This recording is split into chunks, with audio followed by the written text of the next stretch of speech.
तो चलिए शुरू करते हैं इसकी line by line explanation. The mighty Himavant is ours, there is no equal anywhere on the earth. The generous Ganga is ours, which other river can match her grace.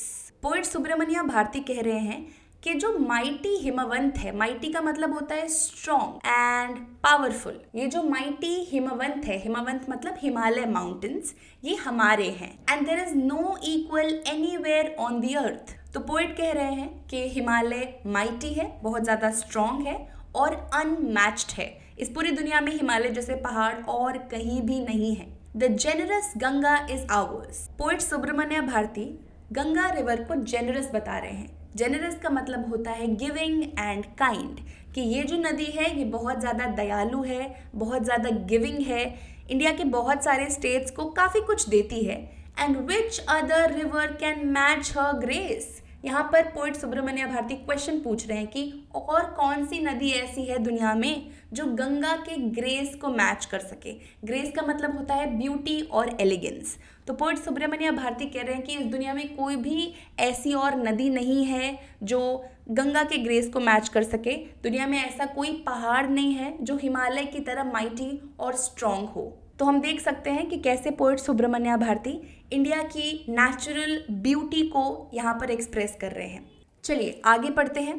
The sacred Upanishads are ours, what scriptures else to name with them. The sunny golden land is ours, she is peerless, let's praise her. यहाँ पर poet Subramania Bharti हमारे उपनिषदों के बारे में कह रहे हैं कि हमारे उपनिषद जो बहुत ज़्यादा होली हैं, सेक्रेड हैं, पवित्र हैं, वो हमारे हैं। यहाँ पर पोएट सुब्रमण्य भारती इंडिया की जो स्पिरिचुअल नॉलेज है, स्पिरिचुअल विजडम है, उसे हाईलाइट करते हुए कह रहे हैं कि ये जो उपनिषद हैं ये हमारे हैं। What scriptures else to name with them?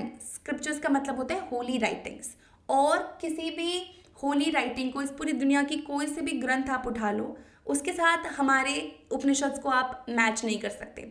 Our Upanishads are unmatched. The sunny golden land is ours. Poet Subramania Bharati हमारी धरती को गोल्डन बता रहे हैं कि ये जो सनी गोल्डन लैंड है ये हमारी है। She is peerless.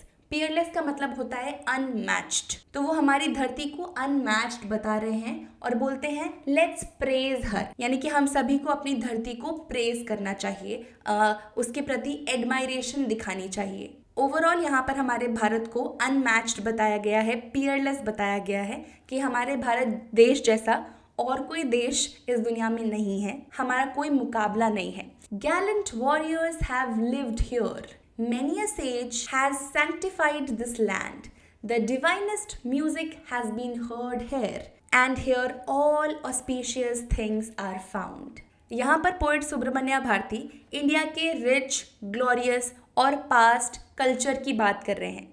वो कह रहे हैं कि यहाँ पर बहुत सारे ब्रेव वॉरियर्स रह चुके हैं।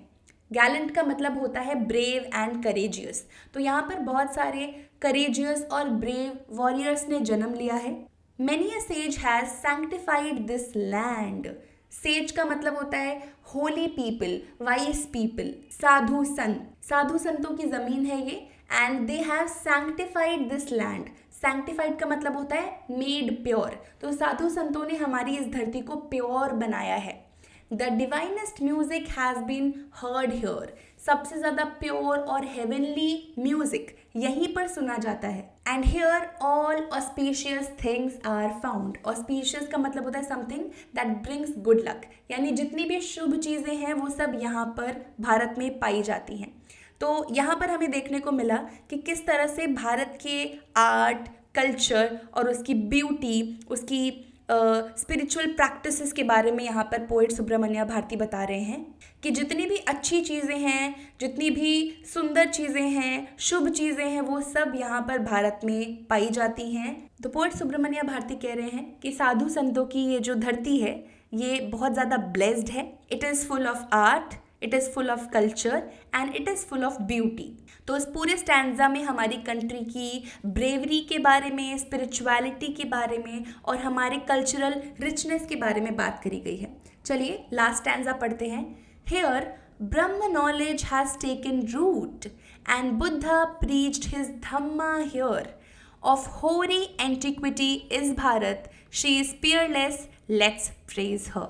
अब यहाँ पोएट सुब्रमण्या भारती इंडिया के स्पिरिचुअल और एंशियंट हेरिटेज को हाईलाइट करते हुए कहते हैं कि यहाँ पर ब्रह्म ज्ञान ने, ब्रह्म नॉलेज ने जन्म लिया है। बुद्धा ने अपने धम्मा यानी उनकी जो भी टीचिंग प्रैक्टिसेस थी उन्हें इसी भारत की धरती पर प्रीच किया है। Of hoary antiquity is Bharat, she is peerless, let's praise her. Brahma knowledge का मतलब होता है spiritual knowledge and taken root का मतलब होता है फर्मली इस्टेब्लिश्ड, कि ब्रह्म ज्ञान यहाँ पर बहुत ज़्यादा रूटेड है, बहुत ज़्यादा डीपली इस्टेब्लिश्ड है। और बुद्धा ने अपनी सबसे पहले जो टीचिंग्स थी वो भी इसी भारत की धरती पर दी थी।